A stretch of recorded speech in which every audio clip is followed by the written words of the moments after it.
Back to that breaking news. We have been working all evening to learn more about that ICE shooting in South Minneapolis and the woman who was killed. Just in tonight, a first look at 37-year-old Renee Good posted in a GoFundMe page shared by City Council member Jason Chavez. That deadly encounter played out near 34th and Portland just before 10 o'clock this morning. Now, protests are planned all across the country, and new video into the newsroom shows rallies already happening tonight from Duluth to Rochester. In the Twin Cities, demonstrators took to the streets this evening protesting the federal government's presence here. Some clashed with federal agents, officers spraying chemical irritants back at them. At one scene, new video shows a protester burning this American flag. And we're hearing for the first time calls to first responders. Take a listen. Dispatch from Rescue 1. Rescue 1's doing CPR, 34th and Portland. Update on location of the ambulance. Receive CPR in progress, 34th and Portland. And now a live look at that scene on 34th and Portland, where you can see people leaving behind flowers and candles at this memorial to remember Renee Good. And tonight we have team coverage. First, Kellen Gray, who spoke with Homeland Security Secretary Kristi Noem about what happened. Kellen? Secretary Noem says today's shooting happened as officers were on their way back to headquarters for a new operation after completing one. She tells us it will be up to the FBI whether to release body camera footage. Footage captured by witnesses shows a driver waving as an SUV drives past before others pull up and officers approach the driver's side window. The driver backing up before pulling forward.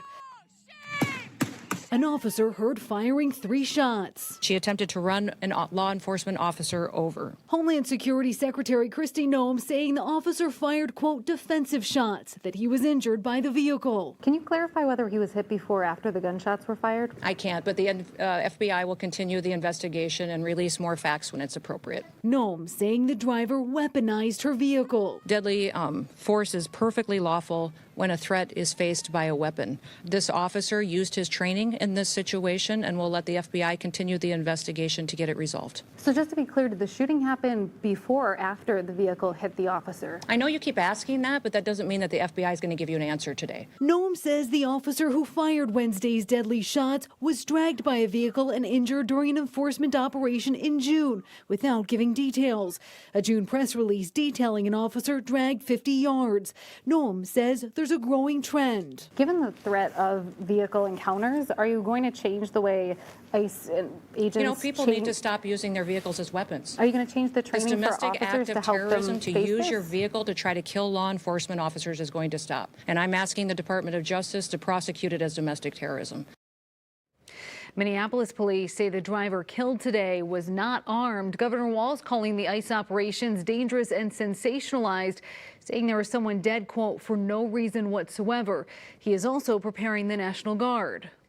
What is your threshold for activating the National Guard? You're talking about large-scale demonstrations, but the demonstrations at these ICE raids have been increasing in tension to the point where we saw a woman shot and killed today. Apparently by a federal agent, not by Minnesotans who were there to express their First Amendment rights. It's just as these situations develop, we decide when we need to move these people out. Right now, we're told soldiers who could be deployed are being contacted and equipment checked in preparation, Lindsay. All right, Callan. And